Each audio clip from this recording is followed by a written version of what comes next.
La antigua Grecia apenas comenzaba a recuperarse de la larga y devastadora guerra del Peloponeso entre Esparta y Atenas. Sin embargo, no todos disfrutaron de la tan esperada época de paz. Durante casi 3 décadas, los mercenarios de todo el mundo griego se beneficiaron de la guerra, enriqueciéndose. Cuando cesó la lucha, esos hombres necesitaron una nueva salida para usar sus talentos marciales. Requerían un nuevo pagador y patrocinador, y encontraron uno en el más improbable de los lugares. En la época en el que el mundo griego estaba terminando su sangrienta lucha, otra estaba a punto de comenzar en Oriente. Tras la muerte del rey Darío II en el 404 a.C., el trono persa pasó a su hijo mayor Artajerjes II. Sin embargo, su hermano menor Ciro el Joven también codiciaba la corona. Después de que fracasara su complot para asesinar al rey, Ciro comenzó a construir su ejército en secreto.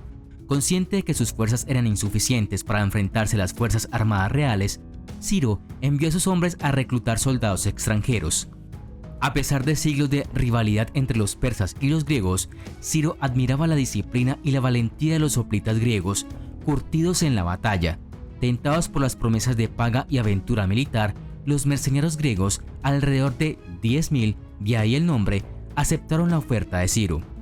A finales del verano del 401 a.C., los 10.000 y su comandante, el general espartano Clearchus, llegaron a las afueras de Babilonia, una de las capitales del imperio persa.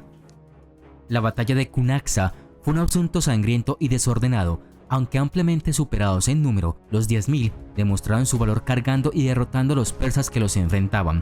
Sin embargo, aunque los griegos obtuvieron una victoria significativa, perdieron la guerra. Después de ver a su hermano en el campo, Ciro intentó obtener una rápida victoria cargando directamente contra Artajerjes. Sin embargo, la apuesta de Ciro fracasó después de que una jabalina lo golpeara en el ojo, acabando con sus sueños de poder y con su vida. La muerte de Ciro el Joven dejó a su ejército sin líder, lo que resultó en una derrota total. Sin embargo, aunque la mayoría de los rebeldes huyeron del campo de batalla, los 10.000 se mantuvieron firmes. Fue entonces cuando los valientes hoplitas griegos se dieron cuenta de la gravedad de la situación. Los griegos perdieron a su pagador y patrón, encontrándose varados en lo profundo del territorio enemigo. Para llegar a su lejano hogar, estos soldados tuvieron que marchar a través de estepas áridas, sin agua, y a través de pasos de montaña bloqueados por la nieve. En su odisea de casi 5.000 kilómetros, estos soldados tuvieron que luchar contra todo tipo de enemigos, desde ejércitos persas hasta bandidos en las montañas. Después de 2 años de arduo viaje, los 10.000 lograron llegar a su hogar. A partir de 1494, la península italiana se vio sacudida por una gran guerra cuando España, que controlaba Sicilia y Nápoles en el sur, estaba en guerra con Francia por la hegemonía política en toda la península. Estas guerras italianas durarían más de 60 años, desde 1494 hasta 1559. Como resultado de esta amarga guerra interna, cada uno de los estados italianos necesitaba grandes séquitos militares para protegerse. En el caso del estado pontificio, los sucesivos papas contrataron grandes séquitos de mercenarios suizos a finales del siglo XV y principios del XVI. Los suizos fueron considerados como los mejores soldados de combate en la Europa moderna temprana.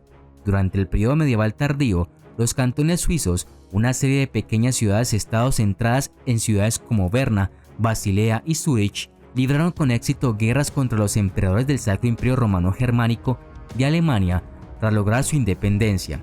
En esa lucha por la independencia, los suizos se convirtieron en expertos luchadores gracias a la destreza de sus soldados de a pie en el uso de picas y alabardas.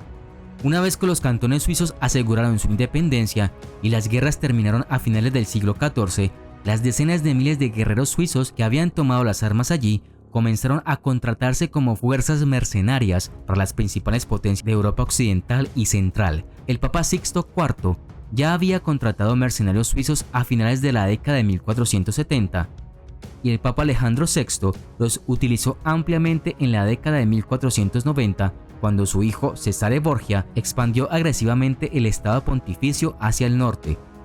Así, la Guardia Suiza propiamente dicha nació en 1506 cuando el Papa Julio II contrató un contingente de 150 mercenarios suizos para proteger la Basílica de San Pedro y la ciudad de Roma.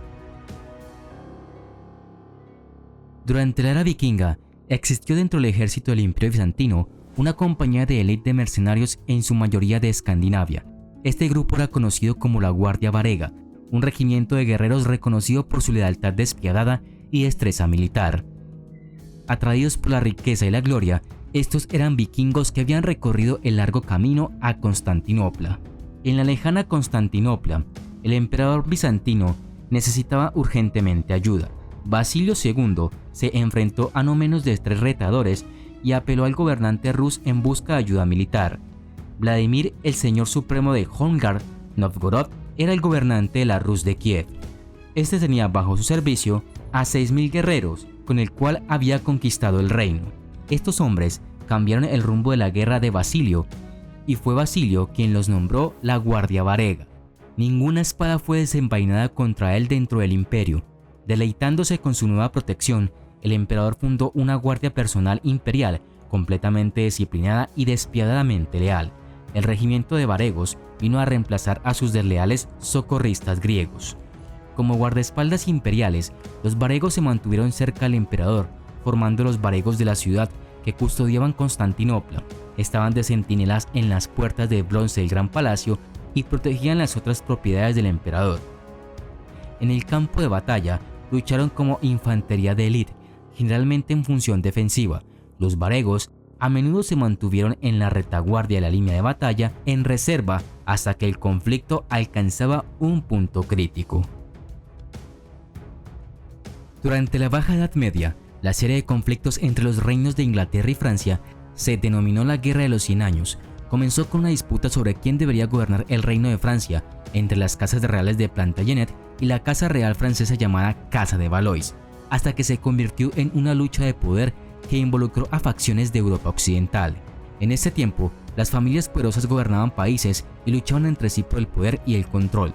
La Compañía Blanca fue una, dirigida desde su llegada a Italia en 1361 hasta 1363 por el alemán Albert Sters y más tarde por el inglés John Hawkwood.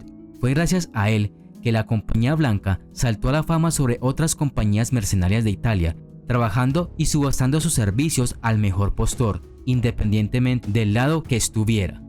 Inicialmente se la llamó Gran Compañía de Ingleses y Alemanes y más tarde se la denominaría a menudo Compañía Blanca.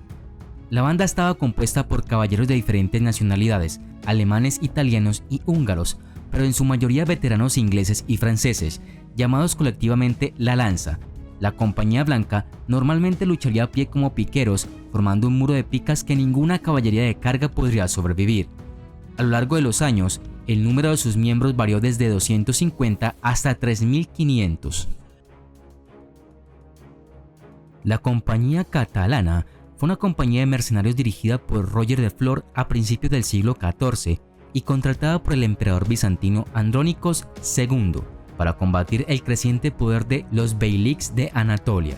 Estaba formada por veteranos almogávares de la Guerra de las Vísperas Sicilianas que habían quedado sin trabajo tras la firma en 1302 de la paz en Caltabellota entre la Corona de Aragón y la dinastía francesa de los Angevinos, dejando los almogávares sin empleo inmediato. La Gran Compañía Catalana partió de Mesina con 36 barcos que transportaban unos 8.000 hombres, 1.500 de caballería, 4.000 soldados de infantería y un número indeterminado de sirvientes y auxiliares.